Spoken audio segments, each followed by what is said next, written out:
How's it going? I guess I'm making this video. I've been meaning to do this for a while, but I haven't quite gotten to the point where I've had the strength to do it or really know what to say. So this is kind of a new thing for me. Kind of talking on camera about this issue. So bear with me if my story is a little long or I drag certain parts out, because again, I'm not quite used to doing this. But I've been driven to make this video because of the way that things have been for me for the past 6 months, and meeting a lot of really cool people along the way that have kind of experienced the same things that I've gone through. And I'm assuming you're probably watching this too, just because you're looking for answers, or you're trying to find some comfort in what's going on. And I feel you. I definitely feel you, because I'm there right now. I actually made a video, but I never published it. It's been like 4 months, I guess.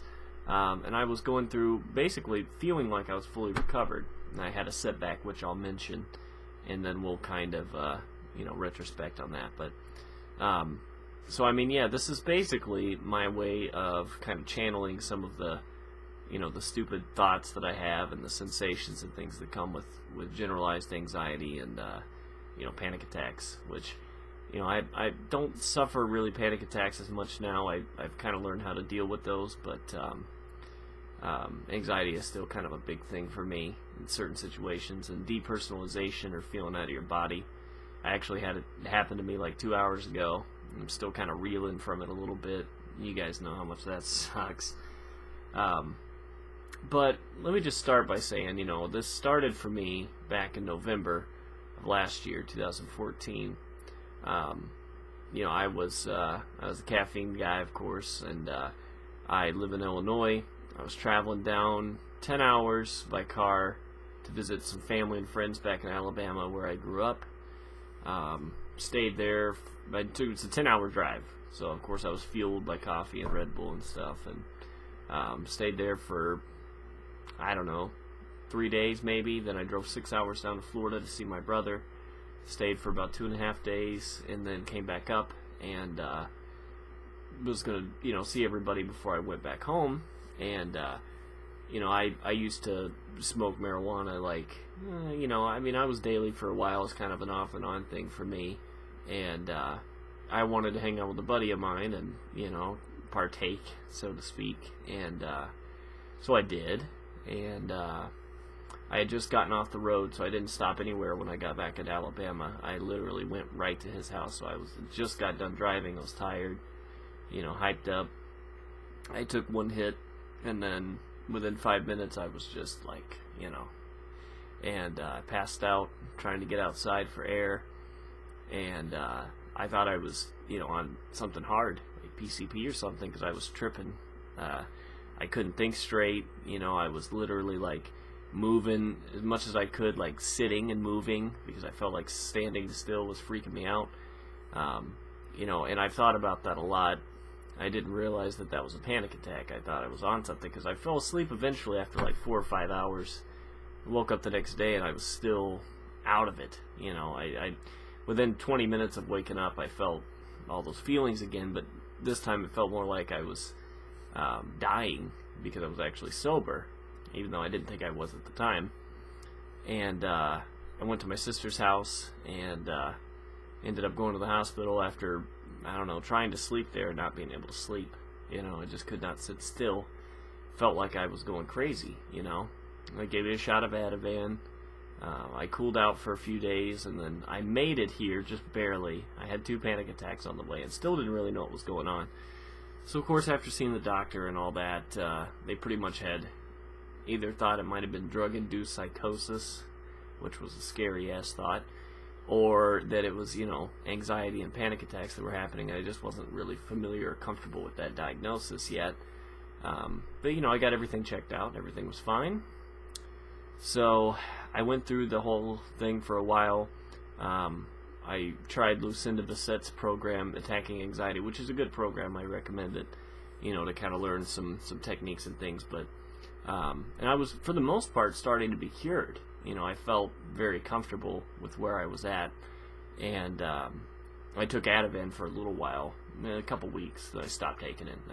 I'm not a big fan of benzos at all, and I don't think I don't think we need that personally. I know some people need it to get through hard times. I mean, it helped me get to where I'm at, but just for a few weeks, I guess, just to see that there's nothing to be afraid of. It's all bodily sensations, but again, we'll get there. And then I'm a full-time musician and a music teacher. When I gig, I gig hard. It's what I love to do. And I played a gig. It was my first gig in a few months with a band just down the road, actually. I thought everything would be cool. First note, there it comes. Big wave, like muscles tensed up, the whole thing, sense of dread. At the moment, I really thought I've got to get off stage. But I played through it. There was two sets, so I had a break in between. I went and threw up, felt better, told the band what was going on. Of course, they were supportive, but I got through it. The second set was a lot easier, but I was still anxious. And so I pretty much said, okay, well, I got to go home.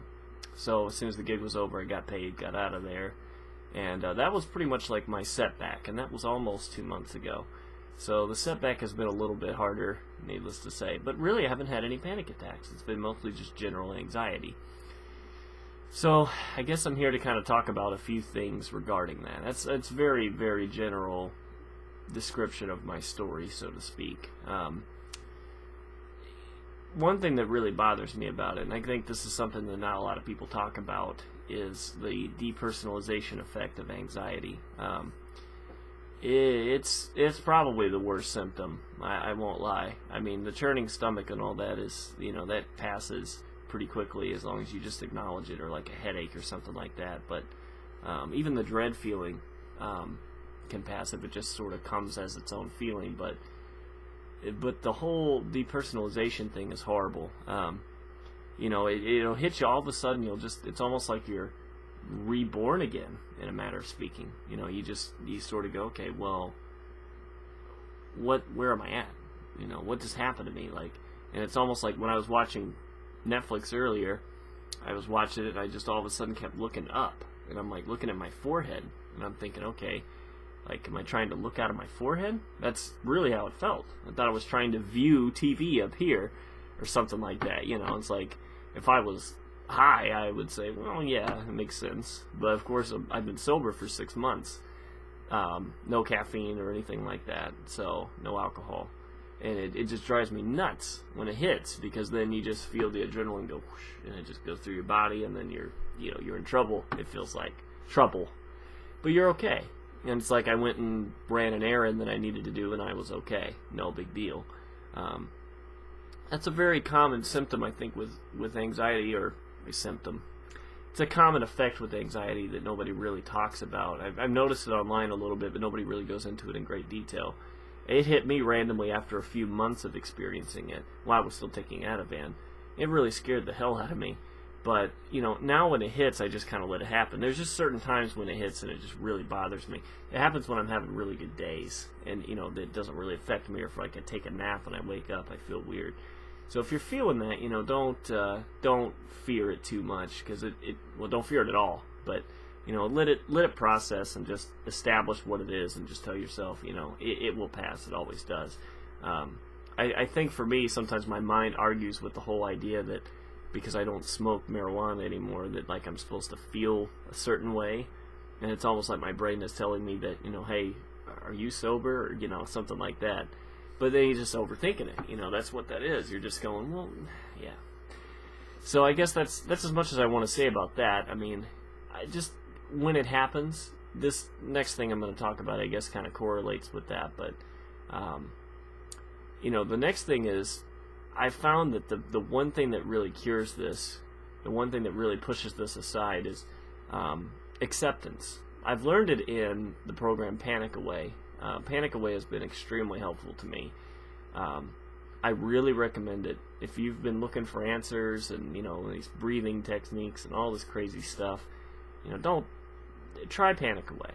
It's cheap. It's like $60. The guy that makes it, or the guy that wrote it, I should say, Barry, fantastic guy. He'll talk to you personally. There's a Facebook group that you can join where everybody's always posting, including me.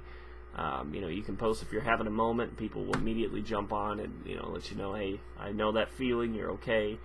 It's pretty amazing. It's been revolutionary for me.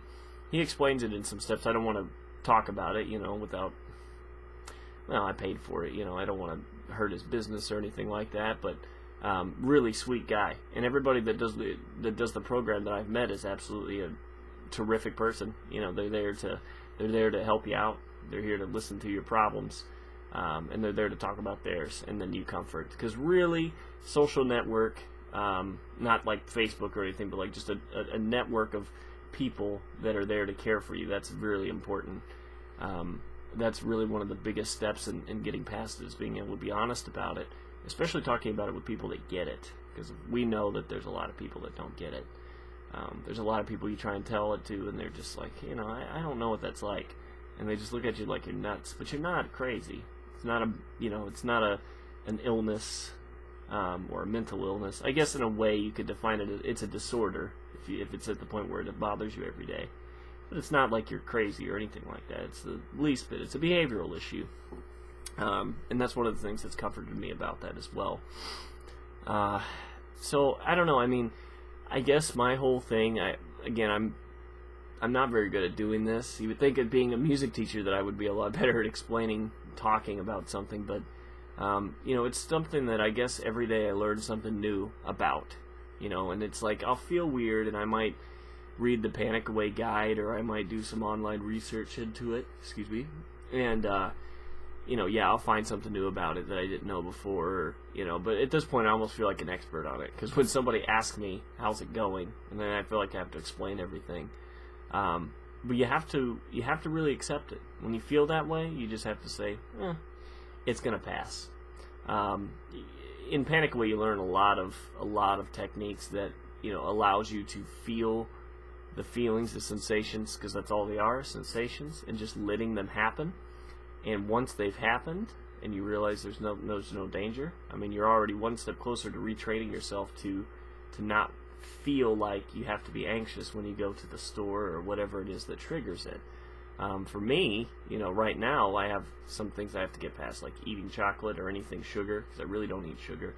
That's one of my triggers. Obviously, playing gigs, being on stage again is definitely a big one for me. So I'm still a long way from being fully recovered, so to speak.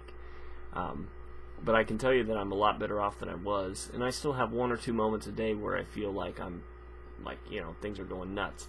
But I don't, get up and run, or I don't take my Ativan or anything like that. I just kind of let it happen. I realize that when it gets worse, it's because I'm thinking about it.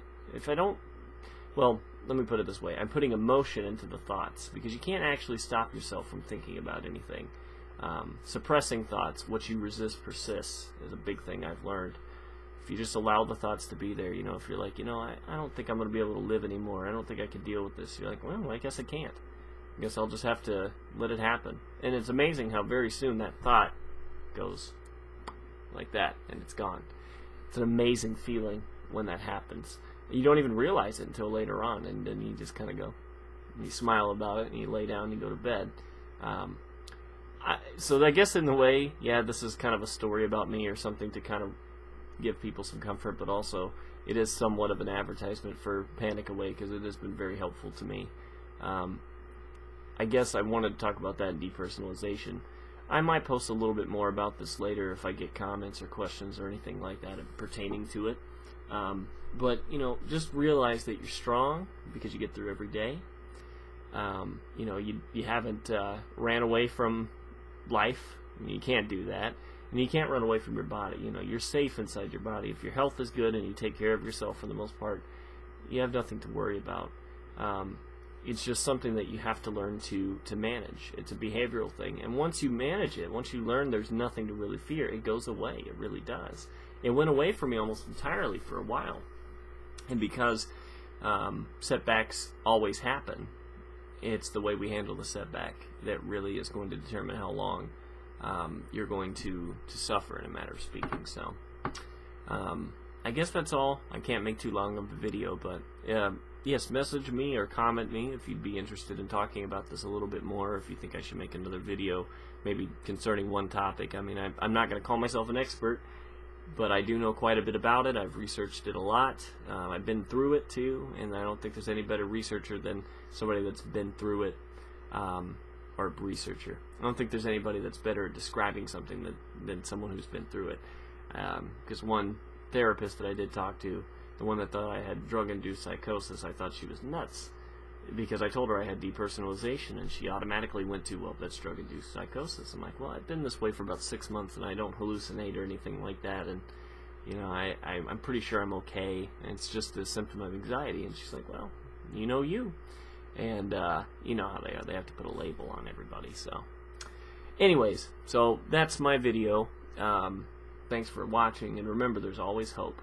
Always. And if you need somebody to talk to, here I am. Peace.